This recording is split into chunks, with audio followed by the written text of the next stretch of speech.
Alright, this is part 2 of our video on quadratic functions. Picking up with number 6 of this test. Find the discriminant and tell the type and number of solutions. Well, first of all, the equation needs to be in standard form, so let's subtract 32 from both sides like this. So that's going to give us 2x squared minus 16x minus 32 equals 0. Now we know that the discriminant is the b squared minus 4ac part of the quadratic formula. So a, b, c. So b squared minus 4ac, that's negative 16 squared minus 4 times 2 times negative 32. Alright, 512.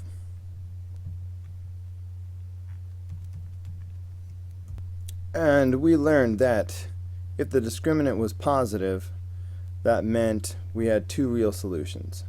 If the discriminant was 0, it was like this. We had one real solution. And if the discriminant was negative, this was the situation. We had two imaginary solutions. So, since the discriminant is positive, that means there must be two real solutions. So that's it.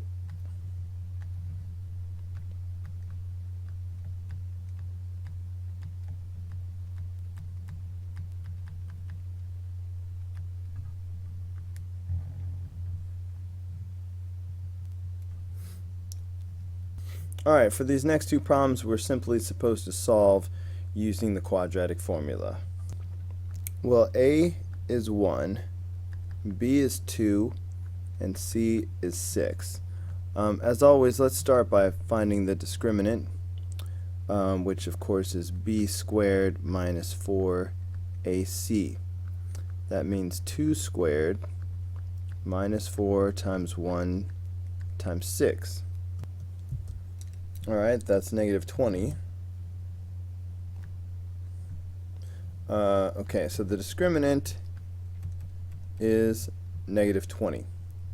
Now we can go ahead with the rest of the quadratic formula, which says that x will equal the opposite of b, so that's negative 2 plus or minus the square root of, and then we'll have the discriminant, all over 2a, which will just be 2. All we have to do is simplify this. Now we see that negative under the radical, so as soon as we see that, we know we're going to have I involved. So put that aside. You just know we're going to have an I, but off to the side somewhere, ask yourself, well, fine, what is the square root of 20? You should be able to do this by yourself, because the square root of 20 is the same thing as square root of 4 times square root of 5, which is 2 radical 5. If you have a problem following that, there's always the calculator. Square root of 20. Oh, look, 2 radical 5. Okay, so that means we're going to have 2 radical 5 right here. But like we said, the negative under the radical is going to become I. So we'll just put that I right in the middle. Now, see how all three of these are divisible by the same thing? Sort of a GCF of these three. Okay, I like to draw a heart around these three to remind me 1, 2, 3. If you're going to do this, it has to be all three or nothing. Since all of these are divisible by 2, we have to do that. So if we divide all these by 2, we get x equals negative 1 plus or minus 1i radical 5 over 1. But 2 out of 3 of these 1's are unnecessary and should be erased. We don't need a 1 in the denominator, so we'll erase that. And we don't need this 1, excuse me, this 1 that's multiplying. So this is the final answer right here.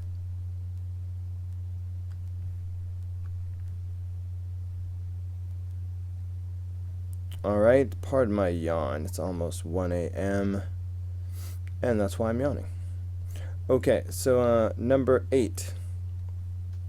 Let us start by subtracting 15 from both sides. Comrade. If we subtract 15 from both sides, then we're going to have 2x squared plus 7x minus 15. Okay, always start off in standard form. Okay, with that in mind, then we know we have A. I'm going to put it up here. We have A is 2, and B is 7, and C is negative 15. ABCs. So, quadratic formula. This is the quadratic formula, and we always calculate the discriminant first. Okay, the b squared minus 4ac.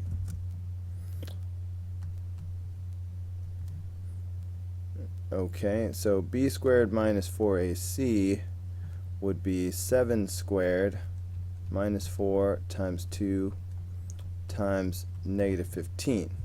Okay, that's this part. Calculator. Brat, there you go. 169 is the discriminant.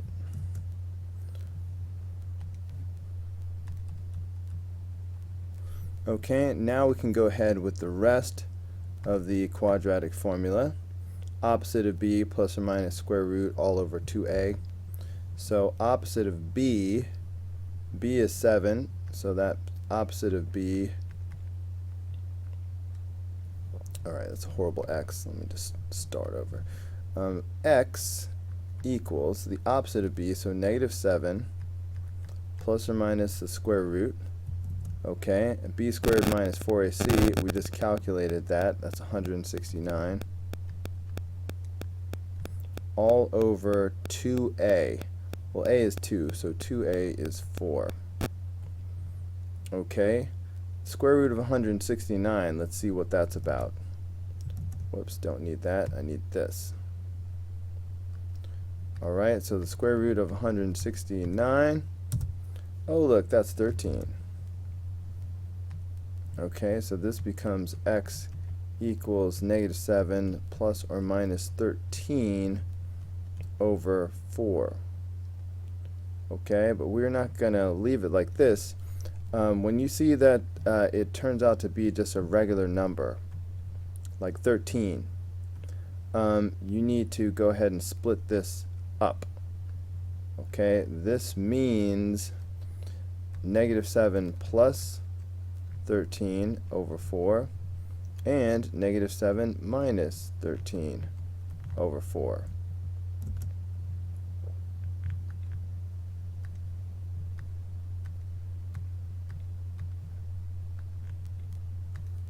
Yeah, there's the first one. 3 over 2.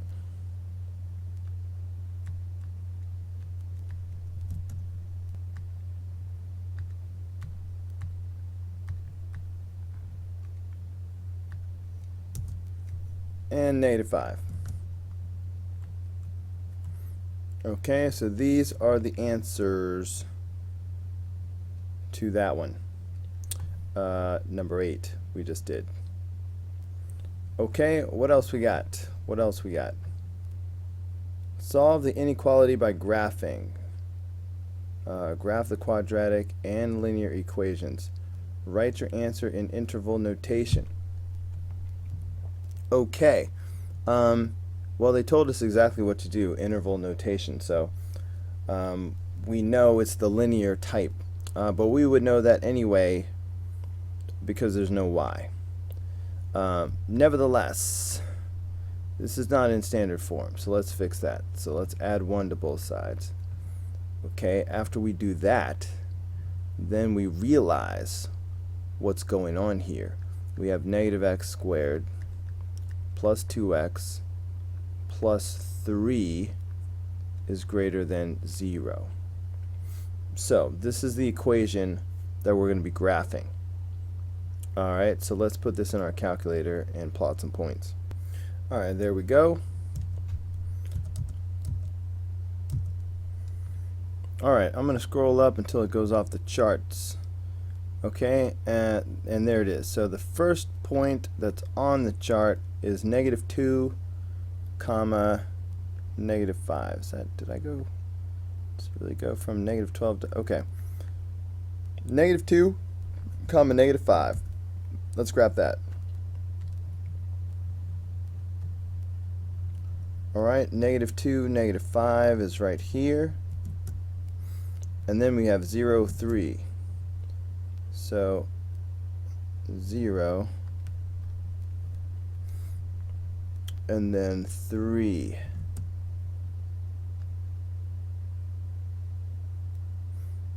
And then we have 4, 3, 0. So 4, 3, 0. What do you want to bet that the next one is -5? Oh, I'm good. Okay, so the parabola is doing this. Go ahead and draw it. Okay, now it's time to highlight the solution set. Okay, we're going to highlight the part of the function that is greater than 0. Alright, in other words, graphically, we're talking about the part of this parabola that is above the x-axis. Okay, by the way, not equal to, only greater than. So this is the part of the parabola where the values are greater than 0. Okay, the part of the parabola that is above the x-axis, not equal to, only above. Okay, now if we're going to translate this into a number line graph, which is what we're supposed to do, alright, there's no y value, we're not shading anything, we want number line. Notice we are not including these endpoints because this is where the parabola is equal to 0 and we don't want that. So we will leave those endpoints out by drawing open circles now.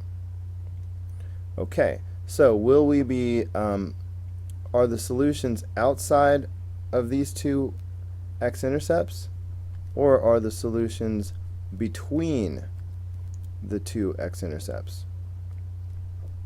Hopefully it's obvious to you that the solutions are between the x-intercepts. Alright, so that's why I drew my solutions between. Alright, if it had been these arms of the parabola down here, if it had been less than, then these arms of the parabola are outside, and I would have drawn it outside, but it wasn't, it was inside. Okay, now let's go ahead and translate this into interval notation. Alright, the solutions are between -1 and 3. So I will put -1, comma 3. And we will use round parentheses to show that the endpoints are not included in the solution set. Alright, so that is it for number 9.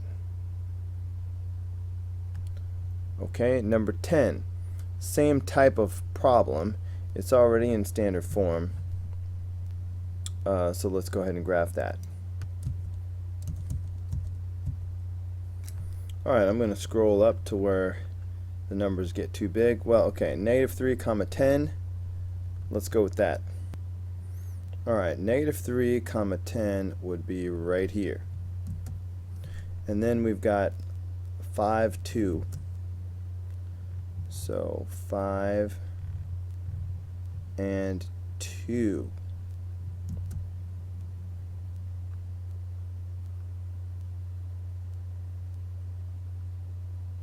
And then I've got 1, 2, 5.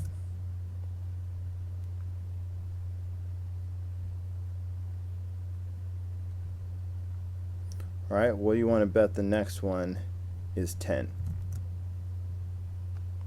Oh, I'm a fortune teller.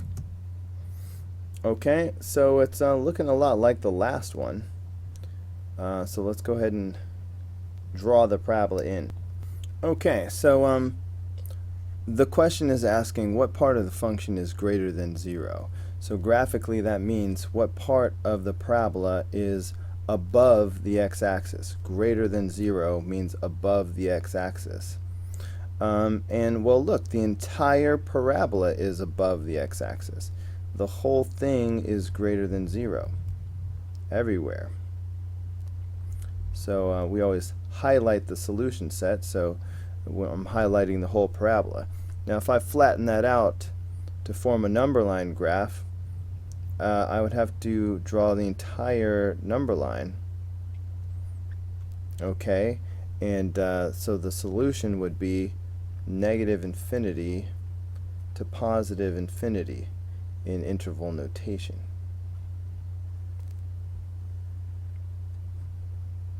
Okay, and that is it for this page. That's it for this page. So I'm going to go ahead and stop the video here, and we will pick up the next video with page 3, and we're going to do some more inequalities, but this is the kind with y in it. So this is the kind where we'll be shading stuff. Alright, so I will see you on the next video.